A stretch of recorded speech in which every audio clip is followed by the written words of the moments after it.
Impact Family, impacting the world through healthy family. Shalom saudara-saudara, selamat berjumpa dalam renungan malam untuk keluarga.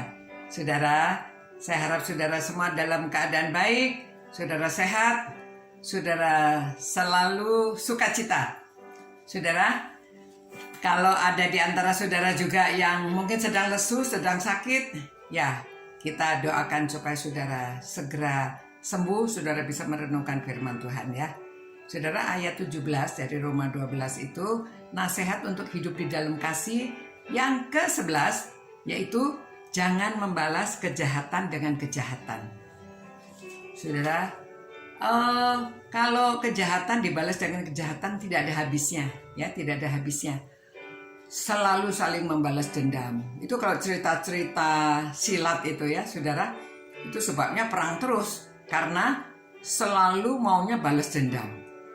Nggak ada habis-habisnya, ya, antara partai dengan partai, yang satu dengan yang lain, antara kalau ada orang tua yang disakiti pasti anaknya membalas, atau gurunya kalau dia sampai kalah sesuatu muridnya yang membalas, selalu begitu ya, berbalas-balasan.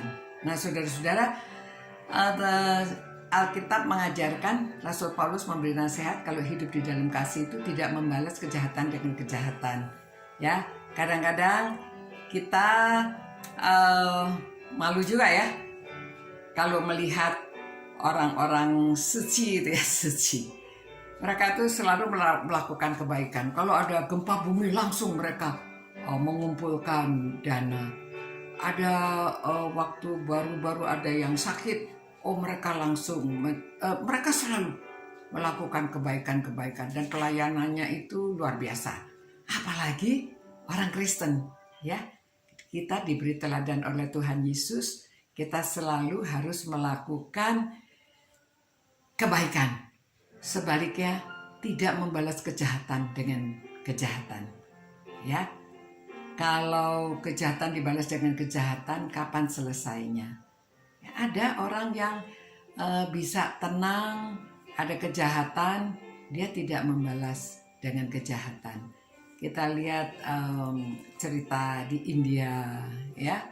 Kita lihat cerita di zaman dulu juga, Buddha itu selalu mengajarkan orang berbuat baik. Sayangnya mereka hanya suruh berbuat baik untuk mencapai ke nirwana ya, untuk sampai mereka itu bisa diterima ya.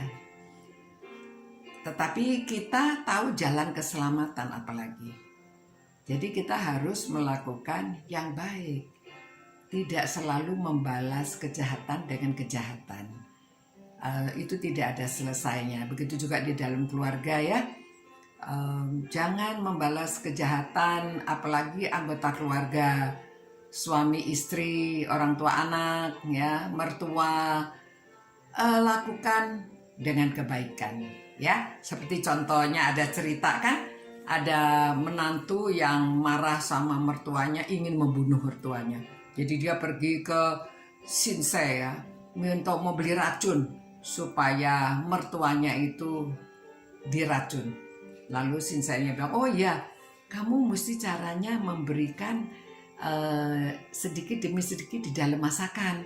Jadi kamu tiap hari berikan masakan ini kepada mertua kamu dengan manis supaya dimakan. Nanti kalau udah sebulan, nanti dia bisa mati. Akhirnya tiap hari dia masak yang enak-enak, dia berikan makanannya kepada mertuanya. Setiap hari makin manis, dia makin baik sama mertuanya supaya dimakan makanannya. Dimakan saudara. Wah, waktu sudah sebulan, ternyata timbul rasa kasihnya kepada mertua karena dia setiap hari berbuat baik. Mertuanya juga sama dia jadi lebih baik. Lalu dia mau cepet-cepet ke Shinsei-nya. Aduh, gimana kalau sampai mertuanya mati? Dia nggak mau mertuanya mati.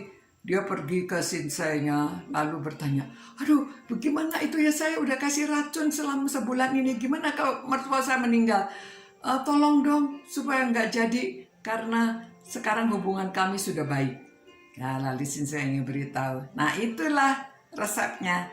Ya, karena tiap hari kamu lakukan kebaikan, akhirnya kamu lupa akan yang jahat. Jadi jangan membalas kejahatan dengan kejahatan. Dengan kebaikan orang malah bisa berubah. Ya, begitu juga Alkitab mengajarkan ya. Orang yang jahat kita balas dengan kebaikan akan menaruh bara api di atas kepalanya. Orangnya jadi malu ya. Oke, puji Tuhan, firman-Nya selalu mengajarkan kita untuk hidup di dalam kasih. Terima kasih Tuhan, supaya kami hidup di dalam kasih, tidak membalas kejahatan dengan kejahatan. Kiranya Engkau tolong, Engkau ampuni dosa kami.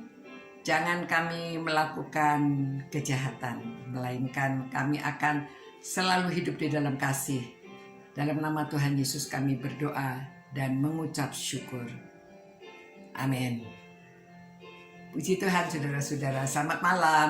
Semoga saudara semua tidur dengan nyenyak dan saudara dipelihara Tuhan selalu. Sampai berjumpa besok, kita akan belajar lagi hidup di dalam kasih. Selamat malam. Ciao. Impact Family, impacting the world through healthy family.